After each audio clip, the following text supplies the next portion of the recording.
people will release the truth and tell them the truth of what's really going down and happening nowadays.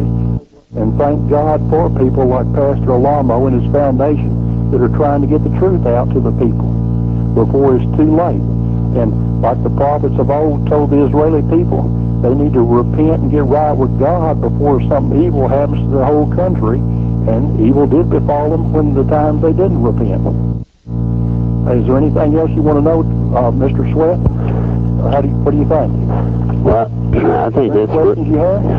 No, I mean, I think it's a very valid warning, and I will definitely... serious warning, and I'm saying his food, drink, people around him, just be careful, because he's telling enough truth.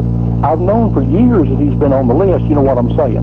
Yes. And I'm sorry that I haven't come forward before and told you about the list and, that the people are after him. But, for example, there was a guy named the Black Santa Claus of Little Rock, Robert St. McIntosh, and he was on the list. He's not on the list now, but he was on the list at one time. And what they did with him, the federal agents even hired a man, gave him a weapon and everything to even shoot the guy with, paid him money up front for the deal to kill the guy.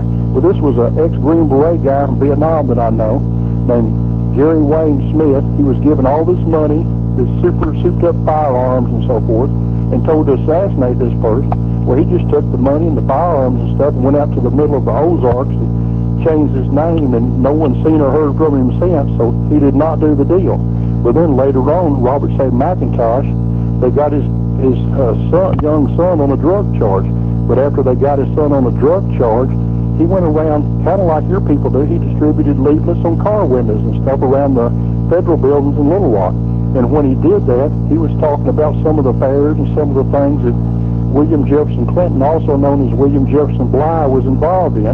And when he did that, the Clinton administration, while he was president, made a deal with him. If he had quit doing that, they would let his son go from prison.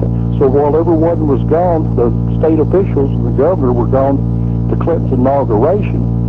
A guy named Jewell, who was a dentist, who was the guy in charge, he was in charge of Arkansas for about a 12-hour period, the acting governor.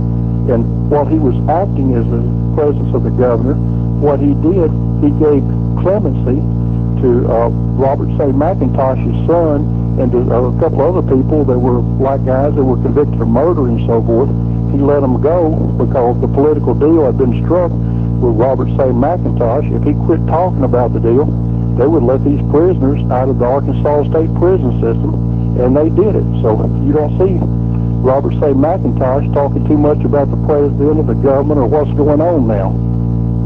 Now, let me tell you, a lot of things that look like accidents nowadays are really not accidents, and a lot of things happen. A lot of people have a lot of questions about a lot of things that are going down because with technology, the government's able to do things, and people die from sicknesses and disease and accidents. And like I said, I apologize to you and God, too, that I didn't come forward earlier because, as I've studied Christianity and so forth, if you know that a person's going to be killed or harmed and don't do anything about it at Judgment Day, you will be partially responsible for their demise. You see what I'm saying? Absolutely. I understand Christianity. Do you think that is correct? Yes, I do. I think it is, too. So I'm saying I'm trying to stop anything from happening to Pastor Alamo because it's unfortunate that there are too many people and too many people in government agencies that are afraid of the truth and don't want the truth to come out.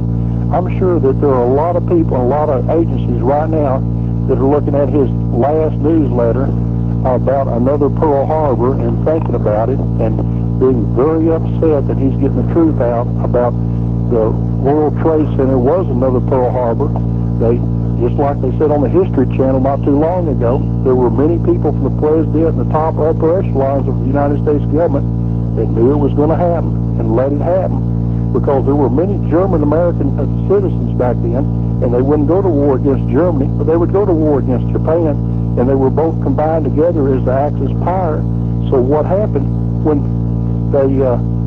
Japan attacked Pearl Harbor, and the people knew about it? The people at Pearl Harbor didn't know it, obviously, but the president and his staff knew it was going to happen, knowingly allowed it to happen. It happens, and then we go to war against Japan and Germany, because they're combined forces together, so we go to war against both of them. whereas the United States would have not gone to war against Germany because the large number of German-American citizens, and we even had people in the Nazi Party that were running for president back then.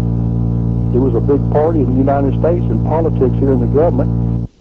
And now, since the World War II, when the CIA was started, they got a lot of the old German high command and German officers in the SS and the Worldwide Intelligence Division, and had them to help them start the Central Intelligence Agency, and use a lot of their techniques that they had used over there that are very unfortunate that they have continued to pass down these techniques of going after certain people and certain organizations.